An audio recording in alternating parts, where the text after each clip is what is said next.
More details have come out about it, and I couldn't resist talking about this thing. So, this thing is being made by the zombie corpse of a company that calls itself Atari, but isn't really. Hey, how? Yeah, that's true.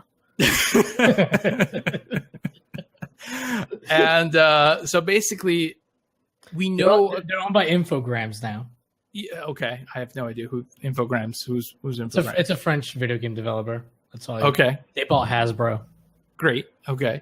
Yeah. So we know that it's going to cost in the $250 to $300 price range, which is super high, much higher than people expected, right? Because at $300, you're competing with a Switch, you're competing with a PlayStation 4, you're competing with an Xbox. And we know that it's going to not use Android. It's going to use Linux, and it's going to be packed with an AMD customized processor with Radeon graphics technology.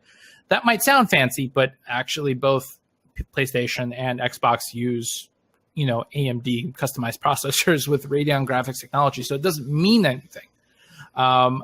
It's also going to come packed with classic Atari games, and supposedly newer titles as well, though nothing specific has been named. And even though I like the faux wood aesthetic here, I'm not going to lie, it looks cute. What do you think these guys are thinking? Do they even have a remote chance at selling this thing? I can see Connor talking. Any second now. And yeah, I can't wait to hear this. Yeah, I'm going to have to wait for them to come out with more details on this thing. So it's it better end up doing more than I think it does. I would argue the announcement of these specs is already more than we expected. Unfortunately, more in the terms of price as well. Right. So some people are basically saying that this is an Atari branded, Steam box, essentially. Mm-hmm. That, they're going to make it, but what is it going to do that the existing consoles don't do already is the question. Well, here's the thing. You mentioned the fact that it's chip design and stuff. It's similar to, the PS4, for example. Yes.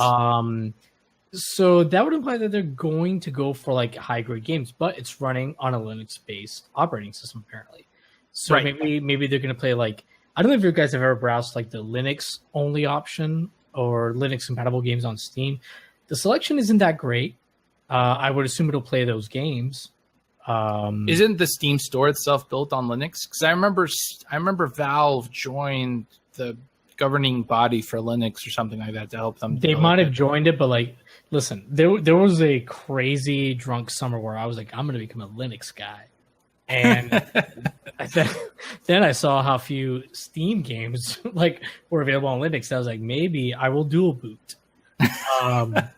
So I don't think it's as much as you would think. I could be wrong now because I haven't looked in quite a while, but I can tell you just from lately because of all the work that I did with the Atari video I did recently. I've been kind of really deep into people in the Atari community. I can tell you what they're hoping from this is that they're hoping that not only will it run old, and when we're talking old Atari games, we're talking obviously 2600, 7800, 5200.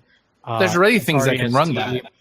And your fucking calculator can run that shit. Right. But they're looking for stuff like the Lynx, the Jaguar, stuff that maybe wasn't out there. But even that isn't going to be enough to sell this box to anybody. No. Outside of a very niche market. So the fact that it's able to run this kind of stuff would make me think it's going to run PC games to some extent. Linux. Well, yeah, no. I think that's the clear implication. That was my takeaway, right? But pretty high end versions of one, at least at the console level. That's sure. Look, this thing is going to have SD card support, HDMI, 4 USB ports, and Ethernet, right? So, I think it's important to point out no optical drive, so that saves Atari some money in the manufacturing of it. So that allows them to be profitable at a price point where maybe it would take, Sony or whoever to like sell more units to be profitable. That's a really important point, actually. Thank you for making that, Yahel. In case it's You're not welcome.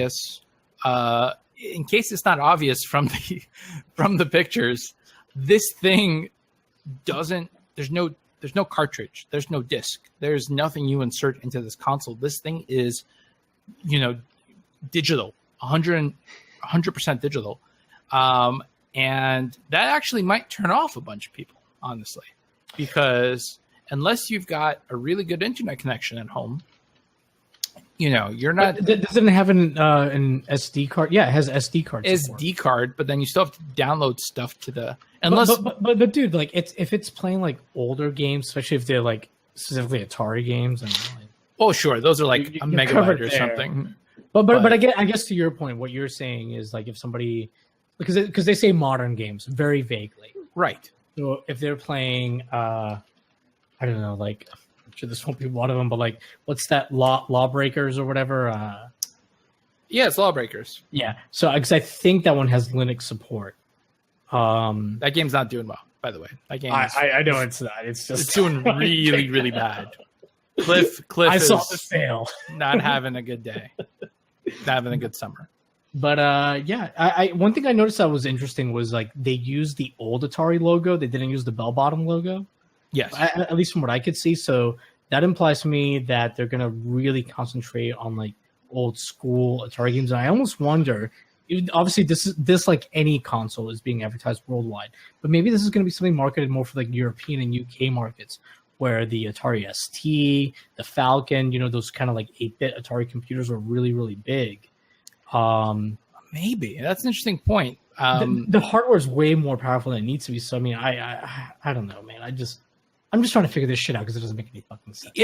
That's the thing. It doesn't, right? So, I mean, everyone is going like apeshit over the NES and SNES Classic, but the Atari released, its own version of those. Like, I don't want to call it the Atari Classic, but whatever it was, years ago. Like, I remember, like 6 years ago, they were selling them in every pharmacy and like $20 or less. Yeah, it was like $20-$30, and it was just a box that you plugged it in and it had pretty much all the Atari games that anyone gave two shits about. Yeah. So, anyone that wanted that would have bought that or any of the numerous, re-releases and, compilations that have come out over all the years. It's not like there's a market for this. So it obviously they can't get by on the strength of Atari alone. It's too late for that. What would it take you guys to buy this at this price point? Let's say it came in at $250, which it probably won't, but at the low end, what would it take? The only thing that would even remotely cause me to think about opening up my wallet is some sort of an exclusive, because otherwise, I mean, I don't care about Atari. Atari is unfortunately a little bit too old for me. I never really, played during that time. And again, the compilations are really cheap and easy to get a hold of if I really wanted to experience them. So modern games, I'm already spoken for. I have a PC. I have a PlayStation 4. So unless there is some sort of exclusive that I really, really need to play, I don't see this happening for me. Or most people. Conrad, anything? I love watching your lips move.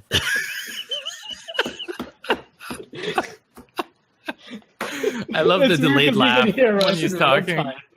This is like the sequel to Time Cop.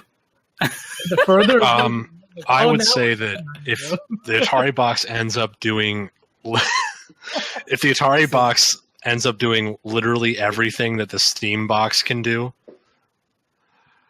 you're throwing me off here. You're throwing off my groove here. Now I can't focus because, like Mike said, I only buy consoles almost entirely based on exclusives, and I think that if the Atari box had some kind of really cool exclusive, I would start thinking about it. But up until then, I don't see the use for it. So they need that killer app. basically. I don't know what to tell you. Oh, wait, you were still talking. I was unaware. Yeah, they need a killer app. No, absolutely. Absolutely. This has been a production of the GWW Radio Network. Please don't forget to subscribe, rate, and review us on iTunes, Stitcher, and SoundCloud. Also, check out Geeks Worldwide at thegww.com for all the latest news, reviews, and opinions on video games, comics, movies, TV, cosplay, and more. Geeks Assemble!